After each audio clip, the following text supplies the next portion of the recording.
Puji Tuhan. Tuhan Allah menciptakan manusia dari satu orang, yaitu Adam. Dan setelah Tuhan menciptakan Adam, lalu kemudian dia mengambil tulang rusuk Adam, lalu menjadikan dia menjadi perempuan, yaitu Hawa. Dan setelah itu, Adam dan Hawa dibersamakan dalam keluarga. Oleh sebab itu, penciptaan laki-laki dan perempuan adalah sehakikat adanya. Posisi laki-laki dan perempuan adalah sederajat. Alkitab memberitahu hal itu. Namun setelah manusia jatuh dalam dosa, hubungan laki-laki dan perempuan, posisi laki-laki dan perempuan mengalami pergeseran yang pada akhirnya juga menciptakan hubungan yang tidak adil di antara laki-laki dan perempuan. Ketika Allah menciptakan laki-laki dan perempuan, laki-laki diposisikan sebagai kepala atas istrinya, karena memang wanita difungsikan berbeda dari laki-laki. Hubungan seorang laki-laki dan seorang perempuan dalam pernikahan adalah hubungan yang istimewa, hubungan yang sakral. Namun hubungan itu pada zaman sekarang ini di dalam gereja sudah semakin memudar, yang ditandai dengan banyaknya perceraian-perceraian dan ketidakharmonisan dalam rumah tangga karena adanya pergeseran dalam posisi laki-laki dan perempuan yang juga mempengaruhi hubungan laki-laki dan perempuan. Dunia timur memang menempatkan laki-laki sebagai posisi yang lebih menguntungkan daripada wanita. Wanita ditempatkan sebagai barang milik dari laki-laki. Sehingga dalam dunia timur, keuntungan lebih diberikan kepada laki-laki. Dan sehingga banyak ketidakadilan terjadi kepada wanita dalam rumah tangga. Hal itu dapat kita lihat di dalam budaya-budaya yang terdapat di benua Asia, di dunia timur. Oleh sebab itu saya tertarik untuk kita bisa melihat apa kata Alkitab tentang hubungan suami istri dalam pernikahan. Efesus pasalnya yang kelima yang seringkali dikutip ketika momen-momen pernikahan sebagai renungan menjadi rujukan kita pada saat ini. Efesus pasalnya yang kelima ayat yang ke-22 sampai ayat yang ke-33, kita akan membaca beberapa ayat saja. Kasih Kristus adalah dasar hidup suami istri. Itu judul perikop. Dalam ayatnya yang ke-22, hai istri, tunduklah kepada suamimu seperti kepada Tuhan. Karena suami adalah kepala istri, sama seperti Kristus adalah kepala jemaat. Dialah yang menyelamatkan tubuh. Ayat ini adalah ayat yang paling digemari oleh laki-laki. Karena seringkali dianggap menandaskan posisi mereka sebagai kepala atas istri. Dan kurang memberi telinga dan perhatian kepada ayat secara terperinci.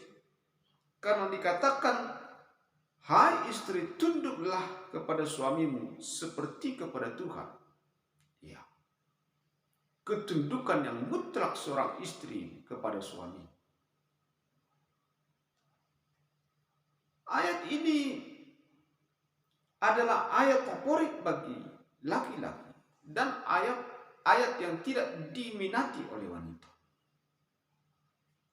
Namun demikian, kita harus menyadari ketika laki-laki merasa ini ayat yang menguntungkan, kita harus sadar bahwa seringkali laki-laki yang dijadikan terhormat, diposisikan dihormati di keluarga, mempunyai perilaku yang tidak terhormat. Laki-laki yang hidup seperti Kristus tidaklah sulit bagi wanita untuk menghormati. Tidaklah sulit menghormati seorang laki-laki dalam rumah tangga jika hidupnya hidup yang terhormat. Kita harus akui bahwa kita tidak hidup seperti Kristus. Kita tidak hidup sempurna. Namun ketidaksempurnaan laki-laki tidak menjadi alasan bagi wanita untuk tidak hormat. Karena diminta adalah seperti Kristus adalah kepala jemaat, demikianlah istri harus tunduk kepada suami. Tegas, jelas, tuntas. Lalu kemudian ayat yang ditujukan kepada laki-laki adalah ayatnya yang ke-25. Hai istri, kasihilah istrimu sebagaimana Kristus telah mengasihi jemaat. Ayat ini dianggap menguntungkan laki-laki.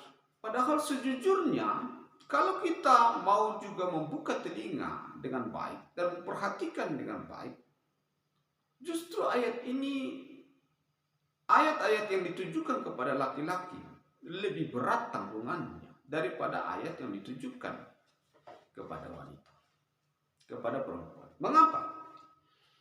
Hai istri, kasihilah istrimu sebagaimana Kristus telah mengasihi jemaat. Ukurannya adalah Kristus mengasihi jemaat. Jemaat yang tidak hidup suci tidak membuat Kristus menjauhi jemaat. Karena itu laki-laki yang kemudian memiliki pasangan hidup yang tidak suci hidupnya tidak menjadi dasar alasan untuk menjauhi istrinya, apalagi menceraikannya. Dalam ayat yang ke-28, demikian juga suami harus mengasihi istrinya sama seperti tubuhnya sendiri. Istri diposisikan tubuh. Dan di manakah kalau tubuh kita kotor lalu kita membuang tubuh kita? Bukankah kalau tubuh kita kotor kita akan bersihkan? Kita akan mandi. Kotor lagi, mandi lagi. Tidak pernah ada orang ketika tubuhnya kotor lalu membuangnya. Karena itu, tuntutan ini adalah tuntutan yang lebih kepada laki-laki.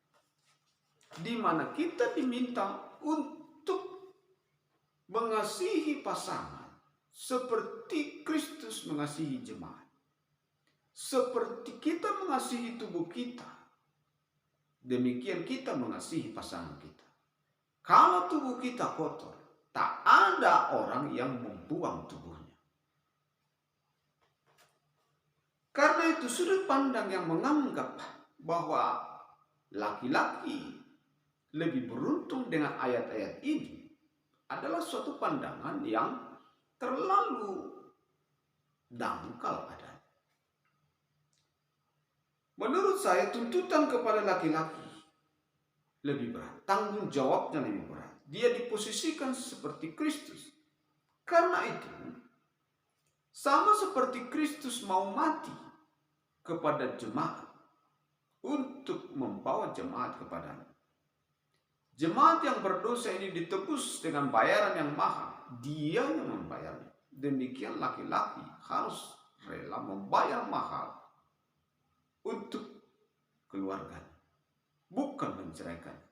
Dari sejak itu dan dari sejak semula tidak ada dasar untuk kemudian ada hak laki-laki menceraikan istri. Dan itu yang kita lihat. Wanita apalagi ketundukan istri kepada laki-laki adalah ketundukannya kepada Kristus. Kasih laki-laki kepada istri adalah kasih yang setara dengan kasih Kristus kepada jemaat. Oleh sebab itu, ini tuntutan yang sepadan, sederajat, karena memang Allah menciptakan mereka sederajat. Ini tanggung jawab bersama sebagai satu tubuh Kristus. Oleh sebab itu, bercerai bukanlah ajaran Alkitab. Monogami adalah sejajar dengan monoteisme, di mana kita setia kepada Allah, setia kepada pasangan. Monoteisme, monogami. Poligami, ketidaksetiaan, diharapkan setia. Poligami, politeisme, itu biasanya erat hubungan. Karena diajarkan adalah setia, setia sampai maut memisahkan. Itulah menjadi dasar yang mutlak dan tegas. Tak ada perceraian dalam kekristenan. Oleh sebab itu, gereja-gereja yang mengajarkan dan membangun teologi ada boleh perceraian dilakukan. Saya rasa itu ajaran yang tidak tepat adanya. Mari kita kembali kepada Alkitab dan mengajarkannya dengan benar supaya hidup kembali kepada tatanan yang ilahi. Amin.